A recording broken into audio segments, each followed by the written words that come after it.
성도 여러분 반갑습니다. 오늘은 예배의 삶 네 번째 시간 같이 함께 해보도록 하겠습니다.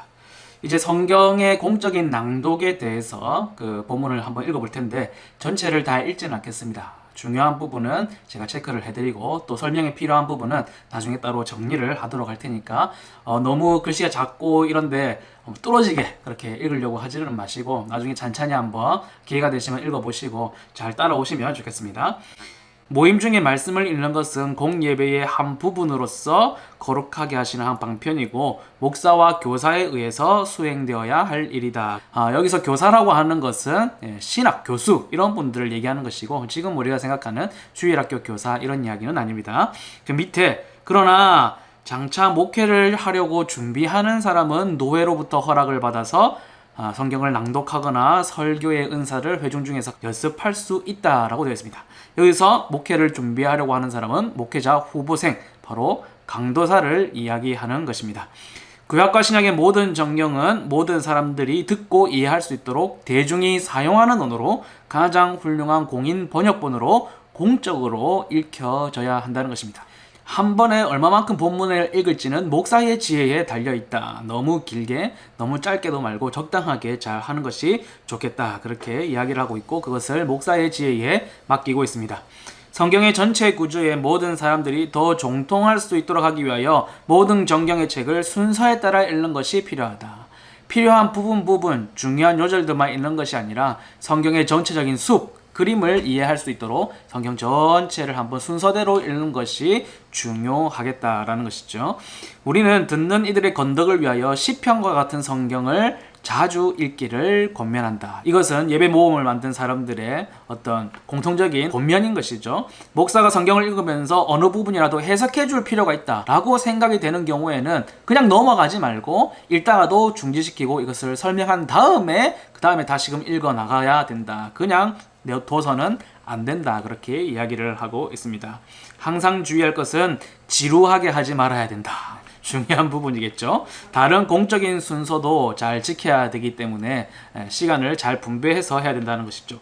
사적으로도 성경을 읽도록 장려를 하되 글을 읽을 수 없는 다른 모든 사람들은 글을 읽을 수 있도록 배워야 된다. 성경을 소유하도록 장려해야 된다. 당시에는 성경을 가지고 있는 사람들이 많이 있지 않았고 또 심지어는 글씨를 읽을 수 없는 사람들이 있었기 때문에 성경을 읽기 위해서 글을 배워야 된다. 그렇게 목적을 분명하게 이야기를 하면서 사적으로도 성경을 읽고 묵상할 수 있도록 그렇게 권면해 줄 필요가 있다라는 것이죠. 자, 이제 성경 낭독에 대해서 우리가 한번 보았는데요. 예배의 핵심이 무엇이냐? 말씀과 성례라고 말씀을 드렸었죠. 이 말씀이라고 하는 것은 구약 성경 낭독, 신약 성경 낭독, 설교 본문 낭독, 조명을 위한 기도, 설교 후 기도, 설교 찬송, 권징 이런 것들이 다 말씀의 시행에 따른다라는 것이죠. 교회 역사 속에서 성경 낭독은 어떻게 진행되어 왔느냐? 구약 성경 낭독, 신약 성경 낭독, 설교 본문 낭독. 설교 본문만 성경을 읽는 것이 아니라 구약 성경도 읽고 신약 성경도 읽고 전체적인 그림을 성경을 가르칠 수 있도록 그렇게 했다는 것이죠. 성경이 구하기 굉장히 어려운 책이었고 심지어는 글씨를 읽을 수 없는 문맹률이 높았기 때문에 구약 성경 낭독, 신약 성경 낭독을 하면서 그 사람들이 말씀을 들을 수 있도록 성경 전체를 들을 수 있는 예배 순서를 진행했다라는 것입니다. 그때는 읽지 못해서 혹은 가질 수가 없어서 성경을 읽지 못했다면 요즘 같은 경우에는 후탁 성도, 무슨 말인지 아십니까? 아마 아시는 분들도 많이 계실 텐데 집에 계속 성경을 그냥 놔두다가 주일만 되면 쌓여있는 먼지를 탁 이렇게 치고 성경을 들고 온다. 그래서 후탁 성도 그렇게 되는데 만약에 평소에 사적으로 성경을 읽지 않는 사람들이 많아지게 된다면 다시 이 제도가 부활돼야 된다라고 주장을 하는 것이죠. 구약 성경 낭독, 신약 성경 낭독 그들이 들을 수 있도록. 그런데 굳이 성경 본문 말고 구약 성경도 읽고 신약 성경도 읽고 그렇게 해야 되느냐? 굳이 라고 생각한다면 말씀을 읽는 것도 중요하지만 하나님의 말씀을 귀로 듣는다는 개념이 굉장히 중요하기 때문에 이런 성경 낭독들이 필요했다라는 것이죠. 웨스트민스터 신앙고백서 제21장 5절을 보면 경건한 두려움으로 성경 낭독을 해라. 그렇게 되어 있습니다. 우리가 그냥 책을 읽듯이 아무 생각 없이 읽는 것이 아니라 굉장히 두려움으로 경건함으로 성경을 낭독해야 된다는 것입니다. 또 대교리 문답 제156문답을 보면 비록 모든 사람이 다 공적으로 회중에게 말씀을 낭독하도록 허락되어 있지는 않지만 모든 사람들이 각각 홀로 그리고 가족들과 함께 읽어야 할 의무가 있습니다. 공적인 낭독과 사적인 낭독을 굉장히 분리해서 설명을 하고 있는 것이죠. 성경 낭독자는 누굽니까? 그러면 목사입니다. 원래 목사에게 맡겨진 일이죠. 성경 낭독 역시 말씀의 선포의 일이기 때문에 목사가 진행하도록 되어 있습니다. 설교만 말씀의 선포가 아니라 이 성경 낭독을 한다는 것 자체가 정말 설명이 필요 없는 진짜 하나님의 말씀을 선포하는 것이기 때문에 목사가 진행하게 됩니다. 목사 외에 공예배에서 성경 낭독을 할 수 있는 사람은 그러면 없느냐? 본문에서도 나왔듯이 목사 후보생, 강도사는 허락을 받아서, 노회의 허락을 받아서 진행할 수 있다. 뭐 어차피 글 읽는 거 그거 뭐 누가 하든지 뭐가 중요하냐 라고 생각을 할 수 있지만 예배의 순서의 의미를 결정을 하는 것이기 때문에 굉장히 중요한 부분이다라는 것이죠. 고신언법, 예배지침 제4장 제17조를 보면 성경 봉독에 대한 이야기가 나옵니다.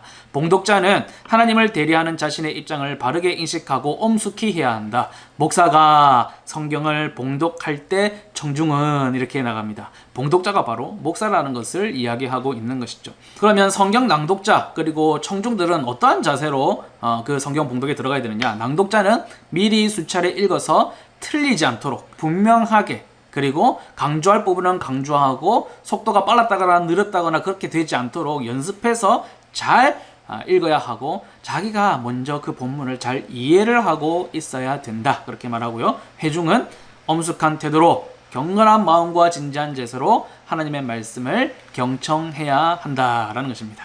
자, 그 다음은 성경 봉독 다음에 이어서 설교 전에 공기도, 공적인 기도에 대해서 이야기를 하고 있는데요. 그 본문의 내용을 제가 중요한 부분만 살짝 읽어보도록 하겠습니다. 설교 전 공기도에 관하여 자신과 듣는 자들의 마음이 자신의 죄를 바르게 깨닫도록 힘쓰며 죄에 대한 더 완전한 고백을 하면서 나아감으로써 주님을 부른다. 자, 다음과 같은 내용으로 기도한다 이렇게 되어 있습니다.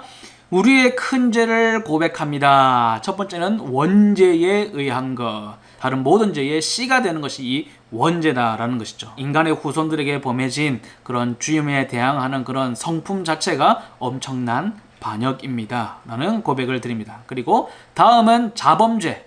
원죄가 있다면 자신이 범하는 죄가 있죠. 자범죄에 관한 것으로 우리의 죄, 관료자와 사역자들의 죄, 나라 전체의 죄, 여러 면에서 우리는 방조죄를 지었다.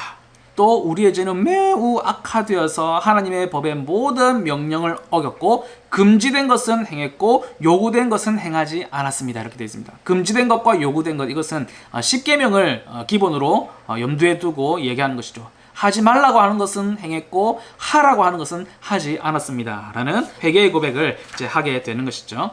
우리의 죄를 우리는 숨길 수가 없습니다. 하나님의 선하심과 인내와 오래 참으심의 그 풍성함을 우리가 멸시하였을 뿐만 아니라 복음의 은혜의 권면에 대해서 맞서고 주님의 삶과 동행하려고 우리가 노력하지를 않았습니다. 우리의 마음의 무지, 간팍함, 불신앙, 회개하지 않음, 안일한 생각, 미지근함, 결실없음을 매우 슬퍼합니다. 경건하지 않은 것을 매우 슬퍼합니다. 그렇게 고백을 합니다. 우리 중에 제일 훌륭한 자가 있다고 할지라도 하나님과 꾸준히 동행하지 않았으며 우리의 흠 없이 지키지 않았으며 하나님을 위한 열심도 없었고 다른 사람의 유익을 위해서 열심을 내지도 않았습니다. 하나님께서 주신 다른 여러 가지 특별한 은혜들에 역행하여서 회중으로서 각자 지은 다른 죄들을 애통해 합니다. 우리의 심정도 고백을 하는 것이죠. 우리의 죄에 대해서 확신하며 깊이 인정하고 이 죄들이 중한 심판을 받기에 마땅한 일인 것을 인정하고 하나님 앞에 고백합니다. 주님께서 하나님 나라와 복음을 우리에게 취하여 가신다고 할지라도 하나님은 공의로우시고 정의로우시고 하실 수 있는 모든 일들을 하실 수 있으며 우리를 지옥불에 던진다고 하실지라도 우리를 슬피우며 이를 갈게 하실지라도 우리는 마땅할 뿐입니다. 이러한 상황에도 불구하고 우리 아버지와 주 예수 그리스도의 속죄와 중보를 통하여서 우리를 은혜의 보좌 가까이 나오게 하시고 우리의 기도에 대한 은혜로운 응답의 소망으로 우리를 복돋아 주십니다. 하나님의 은혜에 대해서 고백을 하고 있는 것이죠. 주님은 성령으로 우리의 마음에 그분의 사랑을 쏟아부어 주시고 양자의 영으로 인쳐 주시고 시온에서 애통하는 자들을 위로하시고 괴로운 심령에 평강의 말씀을 주시며 마음이 상한 자를 고치시고 아니라고 뻔뻔스러운 죄인들을 그들을 눈을 열어주시고 양심을 설득하시고 어둠에서 빛으로 돌이키시며 사단의 권세로부터 하나님께로 돌이키게 하시고 그들의 죄를 용서받게 하시고 그리스도 예수 안에 있는 믿음으로 말미암아 거룩하게 된 자들 가운데서 기업을 얻게 하여 주시옵소서. 그리스도의 피를 통하여서 죄 사함을 받아 죄를 죽임과 예수 그리스도 안에 있는 하나님의 생명으로 인하여 우리의 죽은 영이 소생하고 하나님께서 주신 모든 의무를 감당하게 하시며 유혹으로부터 이길 힘 주시고 복과 십자가를 거룩하게 사용케 하시고 믿음 안에서 견디며 끝까지 순종하게 하시기를 기도합니다. 여기에 와서 기도합니다 보니까 기도문이에요.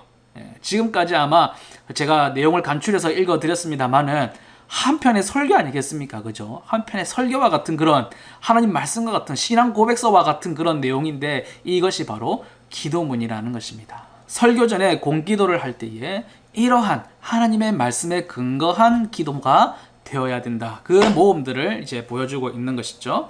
그리스도의 복음과 나라가 모든 민족에게 전파되고 유대인들이 개종하고 이방인의 수가 충만히 돌아오는 것, 적 그리스도가 무너지는 것, 주님의 재림이 속히 이루어지길 위하여 기도합니다. 그리고 적 그리스도적인 파당과 독재와 이슬람 교도들의 잔인한 압제와 신성 모독으로부터 고통당하는 외국 교회들, 우리도 포함되겠죠. 그들을 구원하여 주실 것을 기도하고 개혁 교회들 위와 특히 엄숙한 동맹과 언약 이런 이야기들이 나오는데 이것은 그때 당시에 자신들이 처해야 했던 역사적 상황을 이야기하는 것인데 이 모든 일들이 하나님의 은혜 가운데 회복되고 하나님의 영광이 나타나도록 나라를 교회를 위하여 기도하고 있습니다. 하나님께서 세워주십시오. 평화와 진리, 경건의 능력을 세워주시고 보호해 주시고 제거해 주십시오. 무엇을요? 이단과 분열과 신성모독과 미신과 안일함과 은혜의 방편 아래에서 우리의 열매 없음을 제거해 주십시오. 우리의 모든 찢겨진 것과 분열된 것을 고쳐주시고 우리의 엄석한 언약이 깨어지지 않도록 우리를 지켜주시기를 기도합니다. 또 모든 건세를 위하여서 기도합니다. 특히 국왕을 위해서도 기도하고요. 그들이 복되고 영광스러운 도구로서 하나님의 일꾼으로서 쓰임받게 해주십시오. 우리도 늘 기도하는 바겠죠. 영국 지도를 잠깐 보시면 위에는 스코틀랜드, 밑에는 잉글랜드, 옆으로는 아일랜드 이렇게 되어 있는데요. 사실 이 나라들이 종교가 다 달랐습니다. 위에 스코틀랜드는 장로교, 밑에 잉글랜드는 영국 성공회, 옆에 아일랜드는 카톨릭을 굉장히 복잡한 그런 상황이었어요. 어떤 종교를 가지고 있는 사람이 왕이 되느냐에 따라서 나라가 막 흔들리고 종교개혁자들이 좋았다가 힘들어졌다가 이렇게 하는 경우들이 많이 있었던 그 상황에서 엄숙한 언약들 그리고 국왕을 위한 기도들이 이제 나오게 된 것이죠. 그래서 뒤에도 보시면 왕비, 왕자, 국왕의 누이, 보헤미아 왕비, 저명한 찰스 왕자 이런 사람들에게 복을 주시고 하나님의 도구로 잘 사용해 주시길 원합니다 라는 기도들이 나오게 됩니다. 또 모든 목사들과 교사들, 신학 교수들에게 성령으로 충만케 하셔서 거룩하고 절제 있고 공의로우며 평화롭고 은혜로운 생활의 모범을 보이게 하시고 건전하고 신실하여 능력 있게 하시고 성공과 복이 풍성하게 하시며 하나님의 모든 백성들에게 하나님의 마음에 합당한 목사를 주시고 그들의 배움과 경건이 더욱 자라게 하옵소서 그렇게 기도를 했습니다. 당시에는 말씀에 대해서 신실하고 지혜가 깊고 지식이 많고 잘 사역하는 목사들을 구하기가 굉장히 어려웠습니다. 왜냐하면 종교개혁이 일어난 지 얼마 되지 않았기 때문에 종교개혁의 전통 아래에서 걸출한 목사들을 배출하기란 쉬운 일이 아니었던 그 시대적 배경을 이야기하고 있는 것이죠. 특히 도시와 회중회를 위하여 하나님께서 말씀 성례 권징의 사역과 시민 정부와 거기에 속한 개인과 가족에게 복을 주십시오. 그리고 우리가 기근, 전염병, 전쟁 그런 것들로부터 막아주시기도 기도를 했습니다. 또 보시면 하나님의 거룩한 규례를 하나님께 대한 경외함으로 정당하게 사용함으로써 하나님과 교제하는 것이 우리 영혼의 소망임을 고백합니다. 그 목적을 위하여 간절히 또 기도하고 있는 것을 볼 수 있습니다. 기도하오니 우리 주 예수 그리스도를 아는 지식이 탁월한 데까지 이르게 하여 주시옵소서. 더욱 특별하게는 하나님께서 그의 종들에게 특별한 방법으로 그들에게 맡겨진 모든 이들에게 하나님의 말씀을 바르게 전달할 수 있도록 하시기를 기도합니다. 말씀을 바르게 전할 수 있는 목회자를 양성하는 것도 어려운 일이었지만 당시 종교개혁이 전체를 차지하고 있는 것이 아니라 성공회뿐만 아니라 가톨릭도 있고 뭐 여러 가지 이단 종교들과 심지어는 이슬람의 공격도 많이 있었기 때문에 하나님의 말씀을 바르게 전달하는 것을 종교개혁의 중심으로 그들이 생각하고 있었던 것을 이 설교전 기도문을 통해서 볼 수가 있습니다.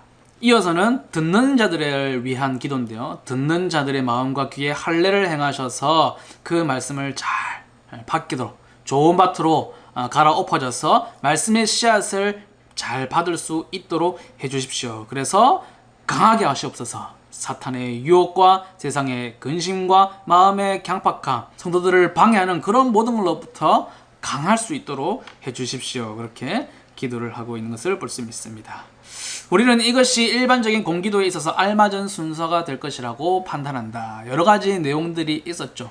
먼저로는 하나님께 자신의 죄, 원죄뿐만이 아니라 자범죄 이런 것들을 회개하고 또 나라를 위하여서 국가를 위하여서 또 말씀의 종들을 위하여서 교회를 위하여서 하나님의 말씀이 바르게 선포되고 그 선포되는 말씀이 성도들의 마음 가운데 깊이 잘 심겨질 수 있도록 하는 그런 내용들을 담고 있는 기도들입니다. 그러나 목사가 신중하게 판단하여서 이 기도문을 잘 작성하기를 지난번 시간에 말씀을 드렸듯이 가톨릭에서 내려오는 공동기도문, 공동기도서 그런 것들로 생각하지 말고 무조건 따라 읽어야 되는 그런 것으로 생각하지 말고 이러한 내용들, 이러한 가치들, 이러한 기준들을 따라서 기도를 하는 것이 좋겠다. 목사의 지혜에 맡기는 것을 볼 수가 있습니다. 그리스도께서 정하신 방식에 최대한 부합하는 공적 규례들과 은혜의 수단들이 우리의 예배에도 회복되었으면 좋겠습니다. 그럼에도 불구하고 예배 모범은 계속해서 경고하는 거죠. 수단이 이런 방법들이 목적 하나님께 예배드리고 그 말씀을 우리가 청종하고 하나님께 영광 돌린다는 그 원래의 목적을 전복시켜서 외형을 구축하려고 하다가 냉랭함과 외식만이 남지 않기를 계속해서 경고하고 있다는 것이죠. 정책적으로 어떤 예배 형식 한두 가지를 바꾸려고 하는 것은 쉽지만 실제로 신자의 예배드리는 마음 중심이 바뀌지 않고서는 아무 소용이 없다라는 것입니다. 지금까지 우리가 배우고 앞으로도 배울 예배 모범의 그 중심으로 우리 교회를 바꾸겠다.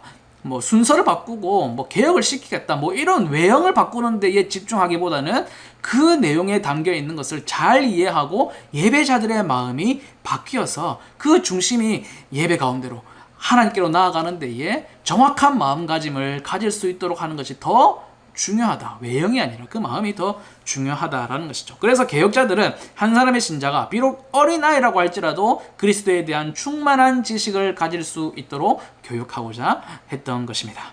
목회 기도에 대해서 이제 본문을 읽어보았는데요. 정리를 해보면 대표 기도라고 부르는 우리 순서의 정확한 명칭이 무엇이라고요? 목회 기도입니다. 대부분의 많은 사람들이 대표 기도라고 부르지만 예배 가운데 설교 전에 드리는 기도, 그 기도는 목회 기도입니다.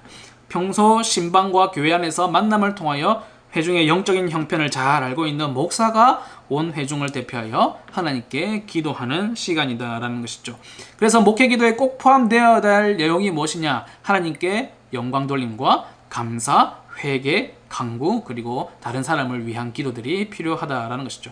그러면 목회 기도는 누가 해야 되느냐? 그 명칭에서부터 나와 있듯이 목회자, 목사가 그 목회 기도를 해야 된다. 종교개혁 당시부터 회중 중에서 누군가가 목회 기도를 대신하는 일은 없었다라는 것이죠. 일반 신도가 이 목회기도 공기도에 참여하게 된 것은 오순절 운동과 은사주의 운동에 확산된 그 영향으로 남게 된 그 문화라는 것입니다. 오순절 운동, 은사주의 운동 이런 것들이 어떤 폐단을 가지고 왔냐면 사람의 숫자는 많이 늘었습니다. 그런데 사람을 기쁘게 하는 예배가 되고 말았던 것이죠. 하나님께서 지정하여 주신 예배의 소중한 가치와 기준들을 계속해서 양보하고 타협하고 버리고 그렇게 하다 보니까 사람들에게는 인기가 많아졌지만 많은 문제들을 이야기하게 되었다는 것이죠. 현대 교회에서는 장로님들이 이 순서를 많이 맡는 경우가 있는데요. 장로님께서 이 순서를 맡는 것도 현대에 와서 생긴 문화입니다. 원래 우리나라에 처음에 선교사들이 들어와서 복음을 전하여 교회를 세워졌을 때는 그러한 일들이 있지 않았다라는 것이죠. 그럼 왜 꼭 목사가 목회 기도를 해야 되느냐? 기도는 은혜의 방편이기 때문에 그렇습니다. 우리가 늘 얘기했던 은혜의 방편, 말씀과 성례, 그리고 한 기도입니다. 제가 한 번은 아마 기도까지 포함해서 3가지를 말씀드렸었을 것 같은데 종교개혁 신학 중에서 은혜의 방편이라고 한다면 말씀과 성례 더해서 기도 이 3가지입니다. 이 말씀과 성례를 목사가 주도하듯이 기도도 마찬가지다라는 것이죠. 자신의 언어나 표현이 아닌 성경의 언어와 표현을 사용하여서 마치 설교와 같은 말씀의 증거와 같은 기도를 할 필요가 있다는 것입니다. 좀 전에 예배 모범의 본문들을 읽어보았을 때에 그랬듯이 성경의 표현을 사용하는 것이 좋겠다. 그래서 성경적인 공기도를 했을 때에 얻을 수 있는 유익이 무엇이냐? 공경에 처한 사람들을 위로할 수 있고 걱정이 많은 사람들을 진정시키고 의심하는 사람들에게 답을 제시할 수 있고 불안하여 흔들리는 사람들을 고정시켜주고 완고하여 회개하지 않는 사람들을 깨뜨린다라는 것이죠. 목사 개인의 언어와 표현을 했을 때는 이런 모든 유익들을 가질 수가 없게 되는 거죠. 설교와 굉장히 밀접하게 연결되어 있는 목회 기도이기 때문에 또 다른 강단 설교로서의 의미도 있다라는 것입니다. 자, 고신언법 예배 지침 제13조를 보시면 목사가 예배를 인도하기 전에 설교를 준비하는 것과 같이 기도도 사전에 준비를 해야 된다. 목사는 반드시 성경을 숙독하고 기도에 관한 서적을 연구 묵상하며 기도의 능력과 정신을 갖추도록 노력할 것이며 자신의 마음을 정돈하고 언어의 선택에도 유념하여 동참하는 성도들에게 유익을 주고 공감할 수 있도록 세심한 주의를 해야 한다. 이렇게 고신헌법에서도 목회 기도는 목사가 인도할 뿐만 아니라 굉장히 유념하여서 유의하여서 준비해야 된다라는 것이죠. 교회정치 제66조 장로의 직무에 보시면 목사와 협력하여 행정과 건징을 관리하는 일, 교회의 영적 상태를 살피는 일, 교인을 신방, 위로, 교훈하는 일, 교인들을 권면하는 일, 교인들이 설교대로 신앙생활을 하는지 그 여부를 살피는 일, 언약의 자녀들을 양육하는 일, 교인들을 위하여 기도하고 전도하는 일들 뒤에 더 있지만 이 정도까지 보도록 하겠습니다. 장로님들의 직무가 바로 이런 것들이라는 것이죠. 그러면 장로가 목회 기도를 하는 것은 불가능한가? 사실 목회의 주체가 목사뿐만이 아니라 당회 전체라는 것을 생각해 봤을 때 그 관점에서 본다면 장로님께서 공기도에 참여하는 것이 충분히 가능한 일입니다. 그런데 장로의 직무와 예배 지침의 내용들을 보았을 때에 장로가 목사와 함께 양떼들을 돌보는 일, 그러니까 간단하게 말해서 신방을 할 경우에만 목회 기도에 참여할 수 있다는 것입니다. 왜냐하면 기도 자체가 목회 기도이기 때문이죠. 저번에도 말씀드렸듯이 이 용어를 제대로 설정하는 것이 생각을 지배하고 그 의미를 결정하기 때문에 목회 기도, 대표 기도가 아니라 목회 기도라고 정확하게 명칭을 사용하게 되면 이렇게 정리가 된다라는 것이죠. 부록으로 한 가지 더 알려드리고 싶은 것이 있습니다. 우리가 중보기도라는 표현을 많이 사용하지 않습니까? 디모데전서 2장 1절을 보시면 그러므로 내가 첫째로 권하노니 모든 사람을 위하여 간구와 기도와 도고와 감사를 하되, 여기서 도고라고 하는 것이 바로 우리가 중보기도라고 얘기하는 그 내용들입니다. 중보라고 하는 것은 하나님과 사람 사이에 유일한 중보이신 예수 그리스도에게만 쓰이는 표현입니다. 그래서 내 기도는 응답 잘 받는다. 또 어떤 사람이 누구누구에게 기도 받으러 가자. 참 용하시다더라. 기도 받으면 좋아진다더라. 그런 일들이 벌어지게 되는 것이죠. 언어 습관이 사고를 지배한다는 것을 우리가 생각해 봤을 때 그 중보라는 단어가 오직 예수 그리스도께만 가능하다는 것을 생각했을 때에 잘못된 표현이다라고 볼 수가 있는 것이죠.